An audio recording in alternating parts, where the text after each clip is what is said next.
तो चलिए करते हैं ग्रीस की सैर और बनाते हैं समोसा। समोसा, देखिए समोसा एक ऐसी चीज है जो हिंदुस्तान में 1500 ईस्वी में it came into India in 1500 AD और उससे पहले पूरे यूरोप में अलग अलग नामों से जाना जाने लगा। दे से it started from Turkey and it came with the Sufis. और इसका एक वर्जन जो है जो ग्रीस में बनता है उसका नाम है स्पानाकोपीता, विच एसेंशियली मीन्स स्पिनच पाई। तो I have a very nice pi dish. तो जी पालक को हमने लिया है और पालक को कर दिया है बॉईल करके chop, right. If you want you can saute it, but the point is पालक में पानी इतना होता है और वो पानी स्क्वीज करना बहुत ज़रूरी है, अदरवाइज समोसा हो जाएगा सॉगी जब आप उसको बेक करेंगे या फ्राई करेंगे और पाई में सारा पानी निकल आएगा और आप कहेंगे रणवीर आपने बताया नहीं। Let us chop some spring onions. Spring onions, bell peppers ऐसी वेजिटेबल्स हैं जिनमें पानी बहुत होता है, तो जब भी आप उनको चॉप करें you got to make sure that the knife is real sharp, वरना जो वेजिटेबल है वो अपना पानी छोड़ देगी, वो कटेगी नहीं, वो घायल हो जाएगी, ब्रूज हो जाएगी और उसके बाद उसकी लाइफ कम हो जाएगी। एक शार्प नाइफ से कटा हुआ स्प्रिंग अनियन और बेल पेपर या शिमला मिर्च आपके फ्रिज में 3 दिन रुक जाएगा और एक ब्लंट नाइफ से कटी हुई सब्जी 3 घंटे भी नहीं चलेगी। Alright, garlic, here you go, garlic, spring onion, garlic को लाइटली ब्राउन किया, उसके बाद उसमें डाल दिया स्प्रिंग अनियन और पालक। गैस को बंद कर दिया क्योंकि स्पिनच पहले ही बॉयल हो चुकी है, अगर पहले बॉयल किया फिर भूना तो उसका रंग खराब हो जाएगा, टेस्ट वो नहीं आएगा जो आप चाहते हैं। स्पिनच में ताजगी होना बहुत ज़रूरी है और उसके लिए उसको ओवरकुक नहीं करना चाहिए। So we were talking about pies. देखिए पाई मतलब कोई भी पेस्ट्री के अंदर फिलिंग, तो एक तरह से समोसा भी एक पाई है, उसको बेक नहीं फ्राई कर दिया जाता है। बहुत सारी पाइज बेक होती हैं। एक पाई फैमिली है बुरेक, BUREK, और वो फैमिली टर्की से चली जिसमें कि एक टिपिकल पेस्ट्री फाइलो पेस्ट्री यूज़ होती है और चलते चलते वो पहुंची ग्रीस। और ग्रीस में यहाँ पर मैं पहले थोड़ा डिल डाल देता हूँ। और ग्रीस में उस टर्किश पेस्ट्री ने कई सारे रूप लिए। उनमें से एक रूप था कि बहुत सारी चीज़ और पालक के साथ उस पाई को बनाया जाने लगा जिसे स्पिनाकोपीता कहा गया। और वही पाई जब हिंदुस्तान पहुंची तो सांबुसेक से उस पाई का नाम पड़ गया समोसा। ओके, अब तक हमने इसमें नमक नहीं डाला है और because what we are going to add into this is a very salty cheese, और इस सॉल्टी चीज का नाम है feta. Feta is one cheese that has become synonymous with Greece. Feta जो है वो शीप या गोट मिल्क का चीज है जिसमें 70% दूध या शीप या गोट का होना चाहिए, और अगर 70% से कम है तो आप उसको फेटा नहीं कह सकते। इट्स वेरी रिच, और पहले लोगों के पास उसको प्रिजर्व करने का तरीका नहीं था, इसलिए लोगों ने उसको सॉल्टेड वाटर में डाल के प्रिजर्व किया और अब वो एक डेलिकेसी बन गई है। ऐसी बहुत सारी सॉल्टेड चीजेस हैं ग्रीस में। Alright, so this immediately goes into the freezer to get shocked. मतलब अगर इसको फ्रीजर में नहीं डालेंगे पालक का रंग खराब हो जाएगा, पालक काली हो जाएगी और आप कहेंगे रणवीर तुमने बताया नहीं। And we break an egg, touch of salt, और इसको हल्का सा स्टर कर लेते हैं। भाई अगर समोसा है तो समोसे की पट्टी भी होनी चाहिए, right. So this is the pastry, all of us know it as the filo pastry और द फीलो पेस्ट्री, और ये पेस्ट्री भी टर्की से चलकर ग्रीस पहुंची है और उसके बाद ग्रीस में इसने अपना घर बना लिया। Now this is paper thin, see that, paper से भी thin actually. So making this is a serious business, but not that you cannot make it. Here we have some melted butter, a little bit of the egg.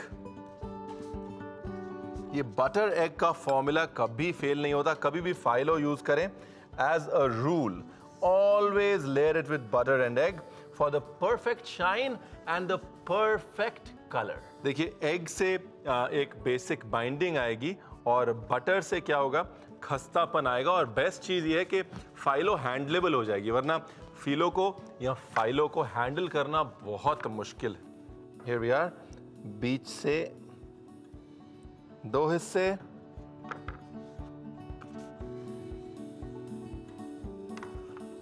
और फिर बीच से 2 हिस्से। Lovely. And we bring our filling back, which is nice and chilled. Here we go, a little bit of cheddar. Lovely. देखिए, pastry की tension मत लीजिए, अगर फिलो नहीं मिलता कोई बात नहीं। पालक के साथ दिल का जो कॉम्बिनेशन है अपने आप में इतना डिवाइन है कि आप अगर समोसे में भी डाल देंगे ना, मजा आएगा। Right, so now is the tricky part. अब कहानी में थोड़ा ट्विस्ट है, इसलिए ध्यान से देखिए। We will roll it 1 by 1 ताकि आप अच्छे से देख पाएं।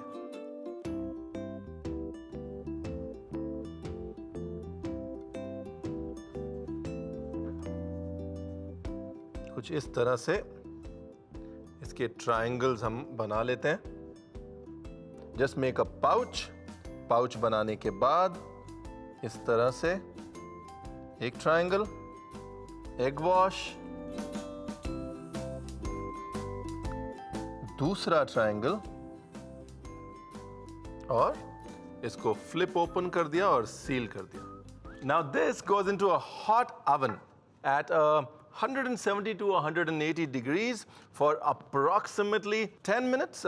जैसे ही बढ़िया सा गोल्डन ब्राउन कलर आएगा, हम हल्का सा बटर और ब्रश करेंगे और उसके बाद निकाल लेंगे अपने समोसे कोपीता, स्पिना कोपीता को। Let's get the spana copita out. This is what love looks like. So I have also baked a pie. Now this pie essentially is the same thing. इसमें हमने एक साथ पाई की तरह उसको बेक कर दिया है और यहां पर हमने उसका ट्रायंगल बना दिया है। So let's cut the pie as well. Please make sure you cut it when it is either frozen or half cooked. Some creamed feta. फेटा को लेके सावर क्रीम में मिक्स कर लें। थोड़ा सा डिल, एक फ्राइड चेरी टोमेटो और sun dried tomatoes, and the same thing for our triangle.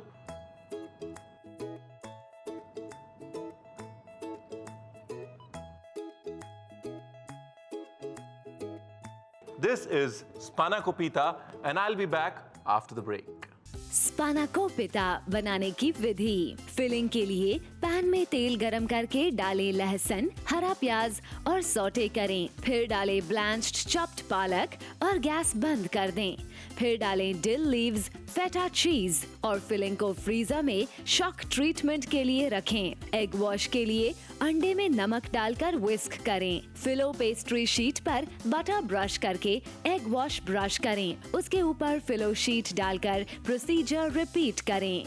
Sheets को 3 इंच वाइड स्ट्रिप्स में काटकर टॉप एज पर चीज डालकर पालक फिलिंग डालें और फोल्ड करके ट्रायंगल पाउच के शेप में एग वॉश से सील करें। स्पानाकोपिता को 180 डिग्री पर 10 मिनट के लिए बेक करें। Feta, fried cherry tomato, chopped dill leaves और सन ड्राइड टोमेटो से स्पानाकोपिता को गार्निश करें। स्पानाकोपिता तैयार है।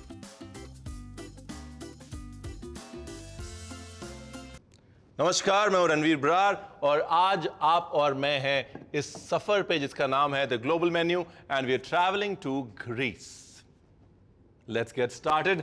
The second dish for today is a very interesting dish, लेकिन डिश बनानी है तो उसके लिए डिश को गर्म करना पड़ेगा। Let's heat the pan and let's talk about this very interesting dish. When I tried to find the name on the internet, I could not find much about it. मैंने पहले कभी नहीं बनाई है। मेरी एक दोस्त की दोस्त ने उनको ये रेसिपी भेजी है और ऑस्ट्रेलिया से। वो ग्रीक हैं, ऑस्ट्रेलिया में सेटल्ड हैं और उनकी बचपन की यादें हैं। साउथ ऑफ ग्रीस में फ्रेश सी फूड बहुत होता है और फ्रेश सी फूड को पाई बनाने की बजाय कई बार स्टर फ्राई कर दिया जाता है, ऊपर थोड़ा चीज़ डाल दिया जाता है। बच्चे बड़े अच्छे से खाते हैं। The dish is called prawn saganaki. देखिए, अच्छी चीज़ों की शुरुआत जो है वो प्याज और लहसुन से ही होती है, चाहे वो हिंदुस्तान हो चाहे Greece. oil. So let's add a little bit of garlic. देखिए थिक बॉटम जो पैन होते हैं ना, मुझे ये बड़ी अच्छी चीज़ लगती है कि आप तसल्ली से धीरे धीरे उसमें खाना पका सकते हैं, खुशबुओं का मज़ा ले सकते हैं, कोई जल्दीबाजी करने की ज़रूरत नहीं है. One of my chefs said that cooking is all about control, and the thicker the bottom of the pan, the more you're in control. You can take your time, take it easy, enjoy cooking. Everybody should own one thick-bottomed pan. It's therapeutic. We are not going to cook the onion and garlic too much. ज़्यादा नहीं पकाएंगे उसको क्योंकि हम चाहते हैं कि उसकी जो नेचुरल मिठास है वो निकल के आए, नटीनेस ना निकले. जब अनियन गार्लिक ज़्यादा पकता है तो नटी हो जाता है. We want it to be sweet and not nutty. और यहाँ बड़ी इंटरेस्टिंग चिली पेपर्स हैं.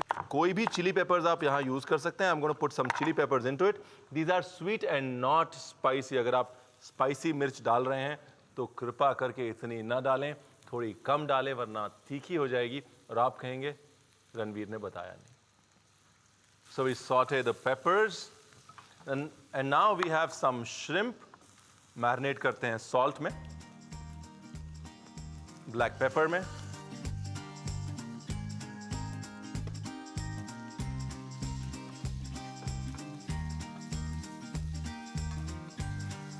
अब इसमें हम डालेंगे थोड़ा सा टोमेटो जूस. एक्चुअली इसमें टोमेटो वाटर पड़ना चाहिए, मतलब टोमेटोज को चॉप करके और उनको एक स्ट्रेनर में डाल दीजिए. नीचे पानी रह जाता है, इसमें सारा फ्लेवर होता है, वो इसके अंदर डाला जाता है. मतलब हिंदुस्तान हो या ग्रीस, घर में कुछ भी वेस्ट नहीं जाता. अब इसके अंदर हम डालेंगे ऊज़ो. ऊज़ो जो है वो अनीस फ्लेवर की एक स्पिरिट है. आप यूँ कह लीजिए कि फेनल वोडका है. अगर आपके पास नहीं है, नो प्रॉब्लम, थोड़ा सौंफ का पानी उबाल के डाल दीजिए if you don't have alcohol. And we reduce the wine, but not too much. And we cook the shrimp, but not too much. Because इसमें हम डालेंगे lemon juice. Lots of crumbled feta. देखिए आमतौर पे pies जो है ना वो बहुत ज़्यादा common है ग्रीस में. The kids get bored of eating pies. Pie technically is a filling topped with a pastry and baked. But saganaki is different. इसके ऊपर फेटा चीज है, कोई क्रस्ट नहीं है, और उसके बाद इसको बेक कर देते हैं. An old Greek mother's trick to feed their children. Here we go. We put in the oven. We turn the oven to max. लगभग 3 से 4 मिनट तक इसको बेक करेंगे और उसके बाद एक सोलफुल मील तैयार.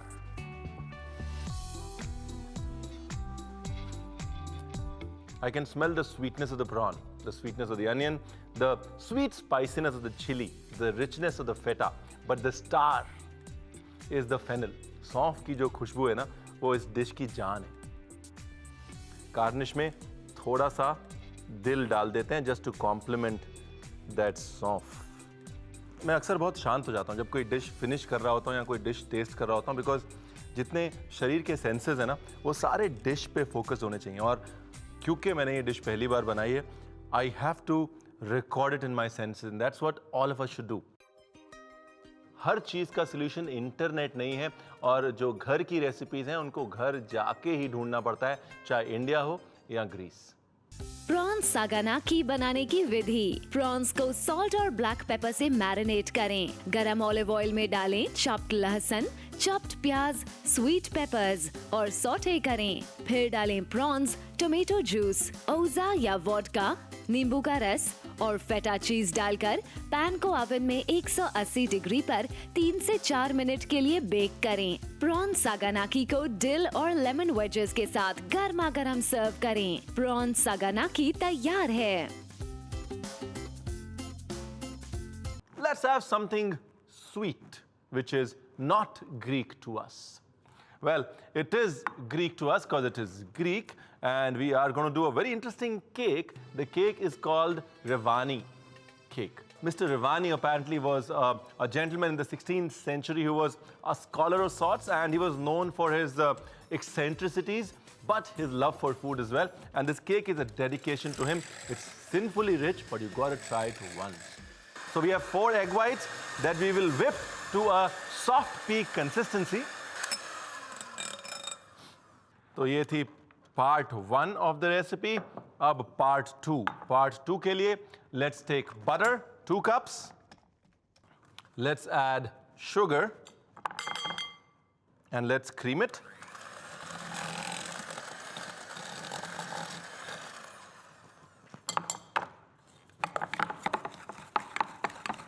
So the mixture is creamed. You can see it's nice and fluffy.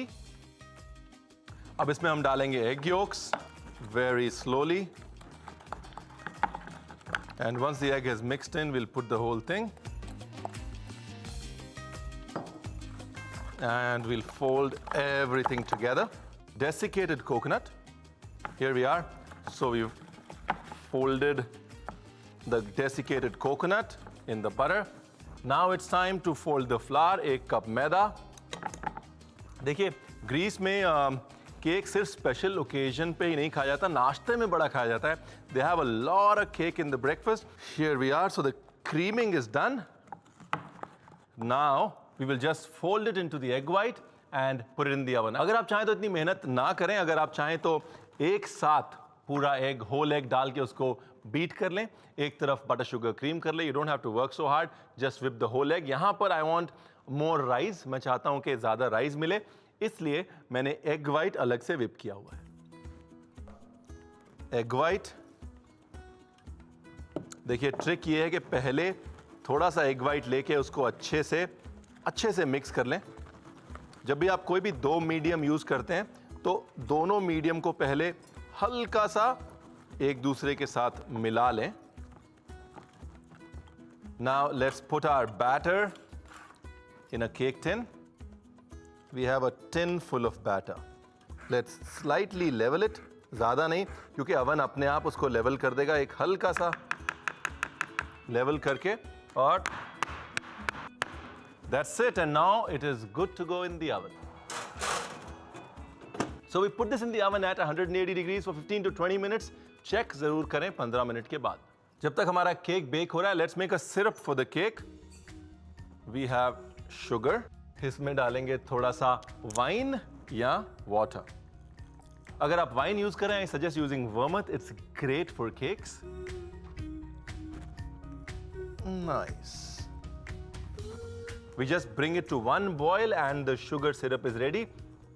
हल्की सी खटास होगी शुगर सिरप में, but you want that, otherwise it's going to be very sweet.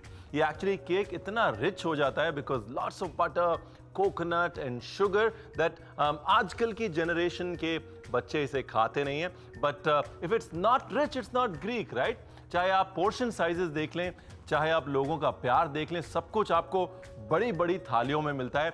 They say nobody is a stranger in Greece and nobody ever goes hungry. Coconut जो है वो cake को dry कर देता है. किसी भी कोकोनट केक में हमेशा सेफ्टी के लिए या रेसिपी के द्वारा शुगर सिरप डाल ही दें. See, the coconut's kind of soaked up all the sugar.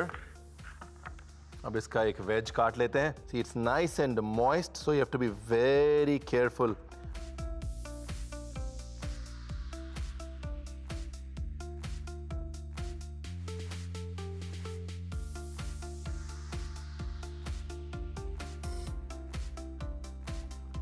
So the sourness of lemon, the richness of coconut, all it needs is a little bit of nuttiness, और वो आएगी pistachio से. Pistachio, a little bit of coconut, some more coconut. I don't think this cake needs anything else. मेरे हिसाब से मेरा और आपका रोज सुबह की कॉफी का जुगाड़ हो गया. रेवानी केक बनाने की विधि. एग व्हाइट्स और योक को सेपरेट करके एग व्हाइट्स के सॉफ्ट पीक्स आने तक विस्क करें. दूसरे बोल में मक्खन और शक्कर को क्रीम करें और एग योक डालकर फोल्ड करें. फिर डालें डेसिकेटेड कोकोनट और मैदा. एंड में एग व्हाइट्स डालकर केक बैटर को जेंटली फोल्ड करें. ग्रीस्ड टिन में केक बैटर डालकर 180 डिग्री पर 15 से 20 मिनट बेक करें. सिरप के लिए पॉट में बराबर मात्रा में शक्कर और पानी डालकर गरम करें। फिर डालें नींबू का रस और हॉट सिरप को बेक्ड रेवानी केक पर पोर करें। चॉप्ड पिस्ता, ग्रेटेड ड्राइड कोकोनट स्ट्रिप्स और लेमन वेज से रेवानी केक को गार्निश करें। रेवानी केक तैयार है।